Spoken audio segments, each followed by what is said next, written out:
In 1964, my grandfather, Appa Willie Godun Sr., Punik, he was invited by archaeologists and anthropologists from Brown University. He was invited to the Onion Portage site, this ancient sacred site of the Inupiaq people. And it was really special for my grandfather to be included in that kind of thing because it showed the respect they had for him, for his knowledge, for what he had to offer. And while they were there, while they were camped out there, when they had some quiet time, he told some stories. One of the stories that my grandfather told was the story of the Coastal Brothers. These two brothers, they have their own particular skills. They go out to the Noatak River area and they go to try to challenge and hopefully defeat this giant mouse who is destroying everything in its path. The development team really took a great interest in the story that my grandfather told because it really enhances those themes that we found in Never Alone. One of interdependence, another of Inupiaq values, love of our elders and of our land and of our traditions. I mean, it helped to really bring that out, and so that's one reason why it really captivated the interest of the team.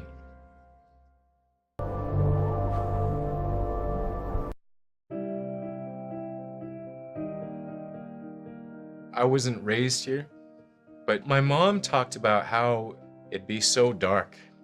Yeah, it was dark in the wintertime. In December 21st, we see the sun for about 3 hours, the rest is dark. So the days start to get longer right after that, shortly after that. My mom, in her story, she says the real people come out. Everyone comes alive just because they've been inside so long. I'm always happy to come to Springs here because the caribou are migrating north. The bears are coming out of hibernation. Rabbits and stuff, they're all over the place. And they're not hiding under the snow anymore. Like the elders used to tell me, as soon as they saw those snow buntings, the small birds, the new season would start for gathering food. They knew they'd be happy because fresh food is starting to come around. We'd be getting geese eggs or eagle eggs or any kind of duck eggs. We'd go camping in the early spring, go out with dog teams when I was a kid to a spring camp, and it was anywhere that my folks thought that we can get the most food. Right here in the peninsula, we'd walk back from our camp and hunt muskrats, and my mom would dry the skins. And so it's a time of just all the gathering activities, all the busyness. It's when the life really springs up again.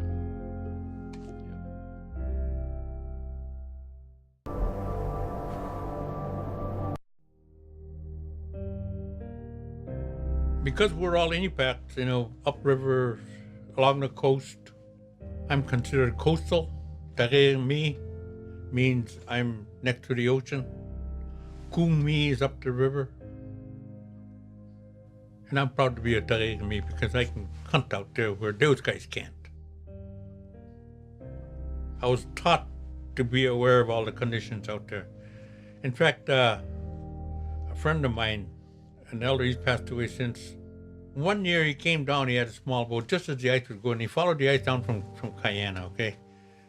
And he came down, he says, Willie, I come down just to go see how you guys hunt. Let's go.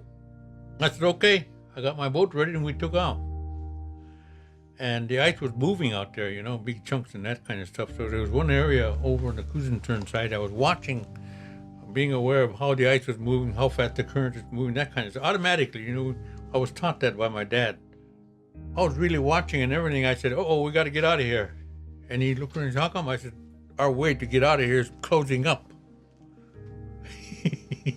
So I took off. And he was right behind me. I went through okay, and then he went through, and he said he looked back after we went through, and the ice came up. It came together and came up like that. And he shook his head when we came back, and he said, I will never question the price of seed oil again.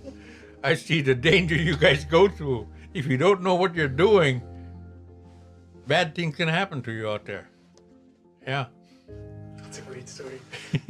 Well, it's the truth, Yeah. what I went through.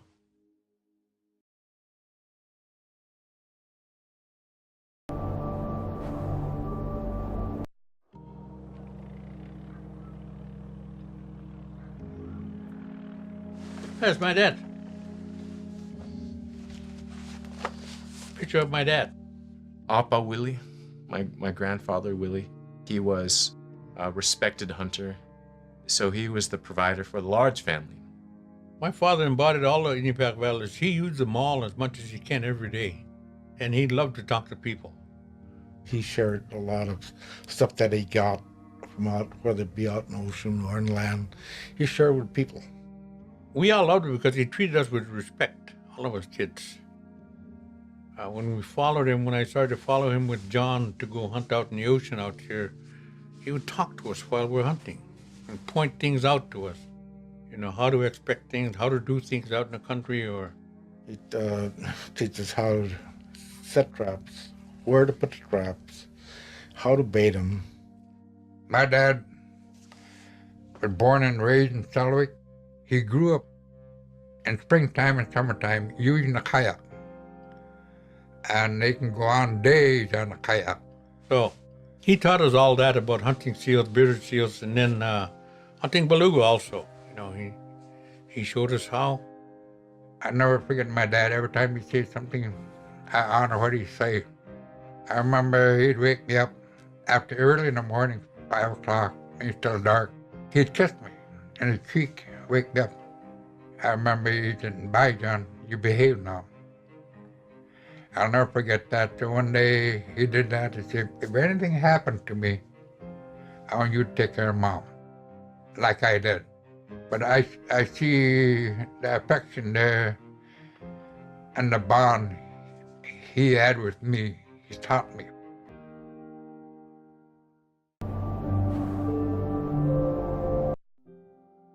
So to really reinforce Inupiaq values, the things that our elders identify that's important to them, we really thought of respect for all things, respect for the animals in particular in this case. And so we've added a prelude to the story. An experience with a little mouse is where Nuna and Fox, they forget to respect this little mouse. Something that my Uncle John just told us is that you only go after animals if you intend to use it for food. You don't play with it. You don't mess around with it or tease it, even if it's all in fun. Well, once Nuna and Fox defeat the giant mouse, that's when they learn their lesson, where the mouse comes back to them, their little mouse, their friend. And this story really, it's about respect for all things, respecting all animals all the time, never forgetting to respect them. And that's an essential Inupiaq value. It's one of the key things that our elders always talk about.